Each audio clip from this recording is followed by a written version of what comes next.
claim to be the originator of this video, but I did these when I first started my channel, and they were one of the more popular ones, so I thought I would make another one.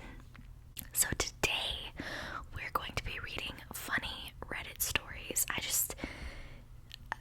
I'm feeling the good vibes, and I hope you are too.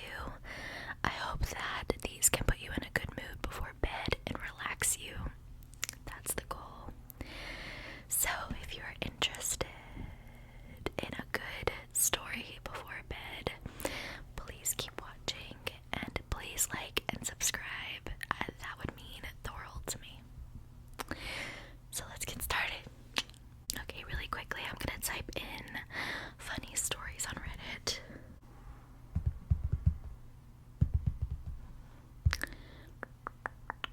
And the thread is, what was something you did as a child that is now funny? A funny story your parents tell. So I'm going to be reading from my iPad here. I don't know if you can see that. So yeah, let's get to reading some good stories. I'll turn the volume up a bit because the sounds outside aren't too bad right now. Oh, as soon as I do that, the kitty cat goes mad. Hello. You have to feature in every video, don't you? Yeah, I know. I know. Give them some ASMR. Yeah, give them some ASMR.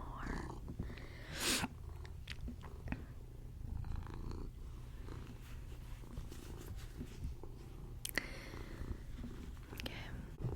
If you ever want an affectionate cat, get an orange cat. I'm telling you right now, they'll never leave you alone. Alright, as you can see, I've changed positions a little bit thanks to my cat. Alright, I love you. Goodbye.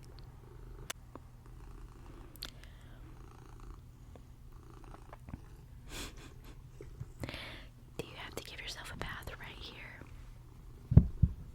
I know. I hope you guys like cats. Subscribe if you like cats.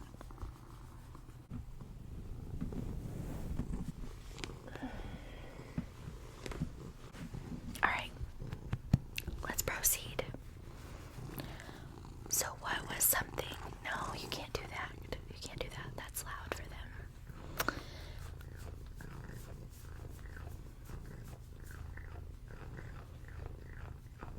Okay.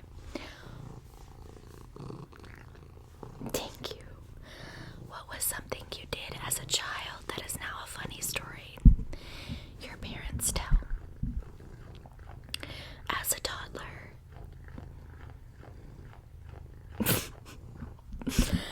I don't even know why I'm trying at this point. I just really don't.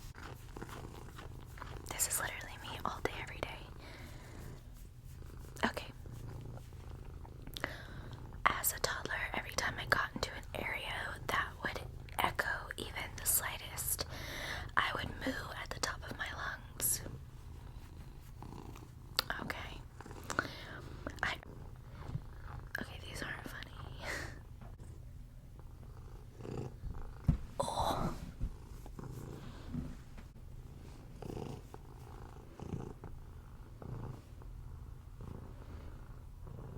Okay, I found a different thread because the other one was not working out. It says, let me move back where I was.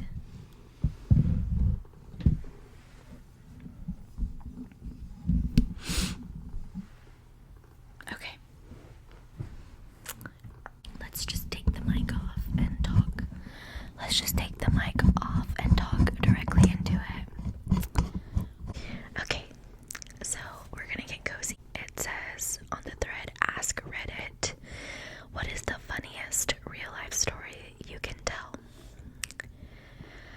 So the first one is, one day in college, the teacher had stapled answer sheets to the back of every test by mistake. A few minutes after passing the tests around, his phone rang and he stepped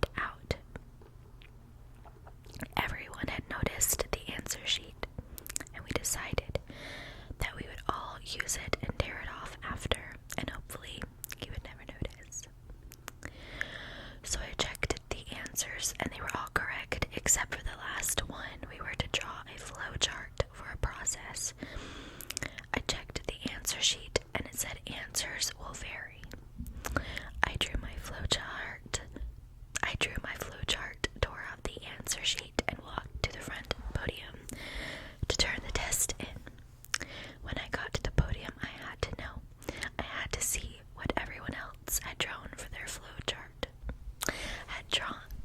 I had to see what everyone else had drawn for their flow chart. Answers will vary. Everyone had written that on their tests. I don't remember what the teacher did about it. As a recent college graduate, that does not surprise me in the slightest. I mean, you would be shocked the way that people will literally just copy other people word for word and just literally think that they're gonna get away with it. It is insane. Okay, next story.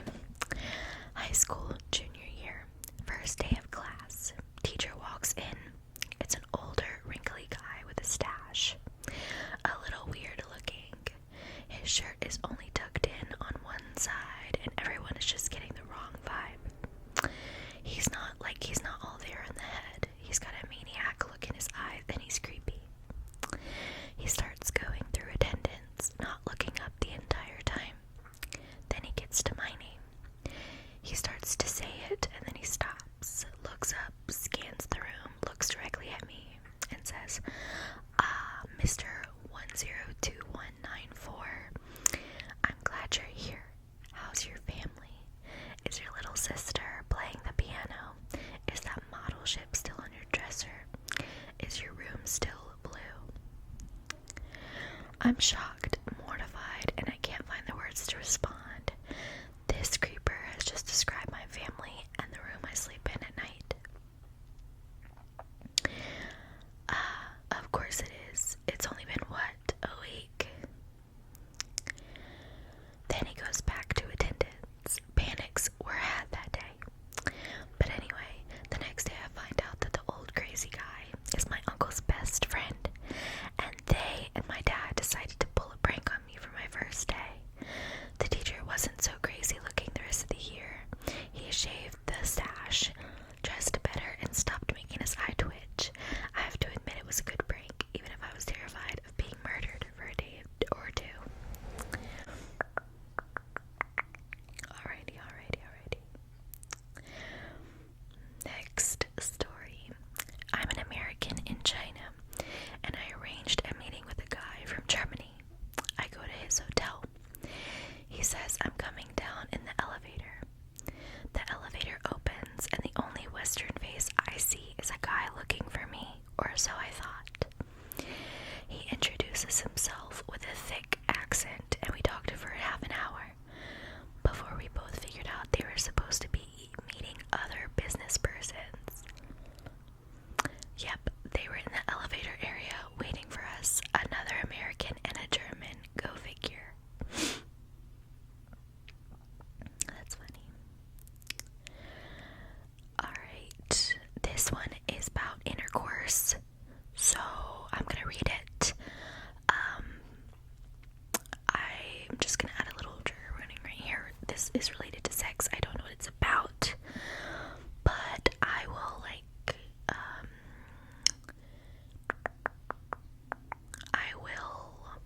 make the words nicer words.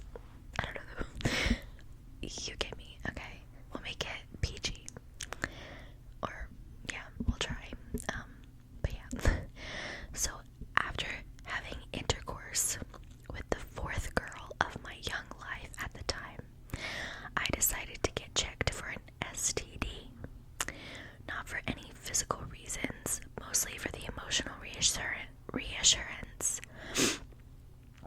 Anyways, I called my neighbor across the street, who is 3 years older than me, basically my big brother, and told him that I made an appointment to go get checked, and I asked him what it entailed.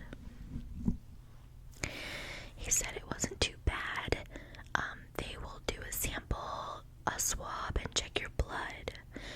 So I felt pretty prepared going there a few days later. On my way to the clinic, I was feeling pretty nervous too. It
usually even the nurses will like specify urine in the cup, so if she didn't tell you that, that's kind of on her too.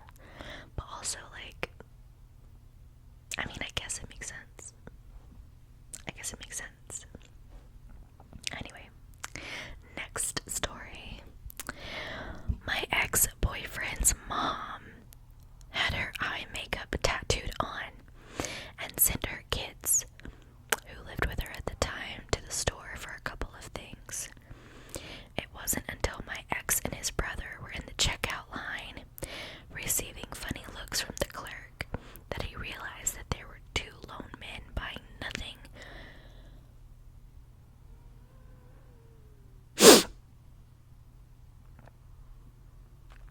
There were two lone men buying nothing but cucumbers and Vaseline, which his mom wanted to soothe the swelling from her eyes.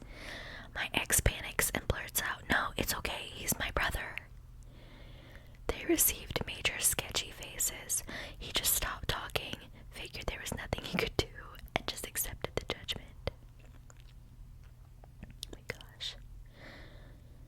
Someone said, as a comment, "I love messing with people in grocery stores, especially Walmart. One time my ex tried to embarrass me by walking down to the tampon aisle and asking me which product I thought she should get. So I yelled, 'Don't you need Super Plus because you have such a heavy flow?'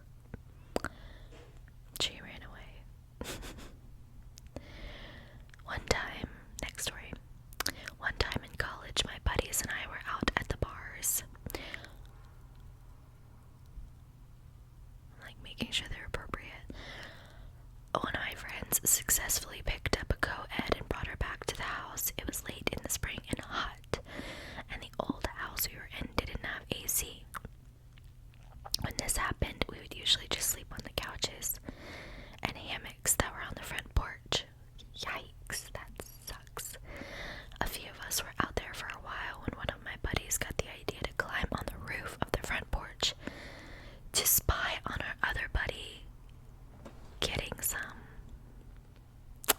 He couldn't make it up by himself, so I boosted him trying to follow him in there and couldn't make it and fell back to sleep on the couch. Next thing I know, there are 5 cop cars out on the street front out front shining their lights at the porch. My buddy had passed out with his head resting on the windowsill, and the neighbors called the cops, and it was hot outside, so he was dressed in his boxers. He eventually got down and explained the situation, but ended up getting arrested anyways because he gave a fake name for whatever reason, and as he was getting into the car, he was asking the female officer arresting him what time she got off work. That's crazy.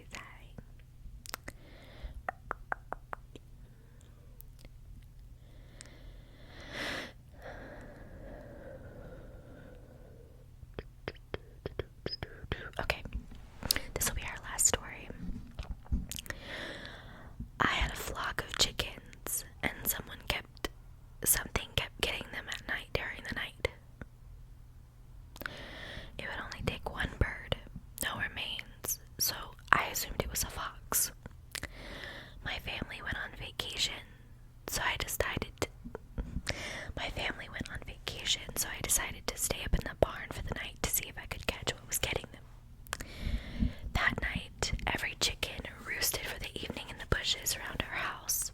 It was as if they knew I was going to catch it, so they helped me out by letting me sleep in the house.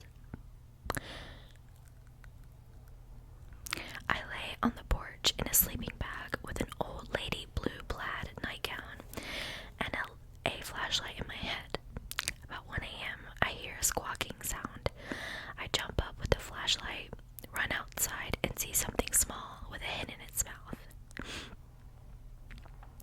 It runs to the tree line and I follow it, cursing the whole way. It drops the hen, which is dead, and as I point the flashlight into the trees, I see it's a young raccoon. I pick up the chicken, start shaking it at the raccoon, still cursing. At this point, just let the raccoon eat, okay?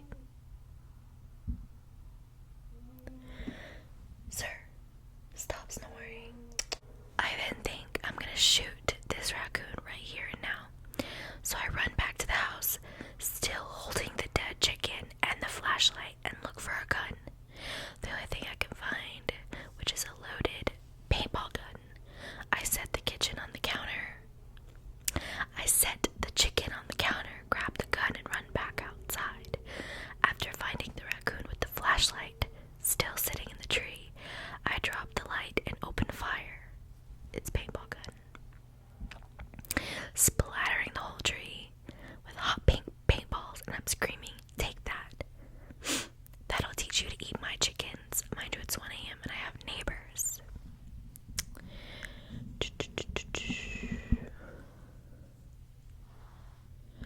I got a rocking chair, sat it out in the driveway, and sit watch. At one point, one of the hens started slipping on a trash can lid she was perched on, so I picked her up and put her on my lap, and I stayed that way all night. Wowie.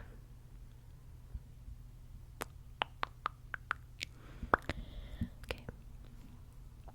Just after my husband and I started dating, we were at my house watching a movie. I didn't have a couch, so we were sitting on the floor. About halfway through, out of the corner of my eye, I noticed him shifting subtly. He was obviously uncomfortable and equally obviously not wanting me to notice. After being offered a cushion to sit on, he says, "No, nothing's wrong, I'm fine." It struck me as so ridiculous that he would sit there uncomfortably that I got a little tickled. Not giving it much thought, I reached over and patted his thigh 4 or 5 good times, saying, "Well, that's okay then." So, his leg was asleep and it was waking up, so he was full on pins and needles. He laughed, screamed, and passed gas all at the same time. It was glorious. So now I tell people that he knew I was evil when he married me. Unfortunately, it did break the passing gas in front of her barrier, which was never to return. It was so worth it, though. Someone said I'm 5 years in with my significant other and we still haven't broken the passing gas barrier. I guess it works out because we're both aware it exists and we both never want to cross it.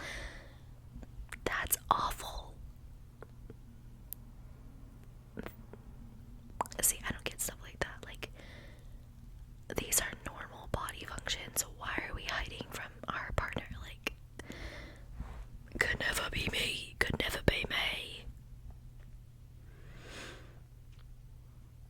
Alright, guys. Let me know if you like this thread. Let me know if you want to continue. They were alright. They were alright. They could have been better. But I hope you guys got some sort of relaxation and good vibes from this video. Whether or not it was the reading of the stories or my cat's interruption. Regardless, I hope you have a great night or day. I hope I set the tone for whichever to be a good, positive vibe. I thought something was in my teeth. Thank you guys so much for everything. Thank you for almost 600 subscribers. I did not think my manifesting video would have been so popular.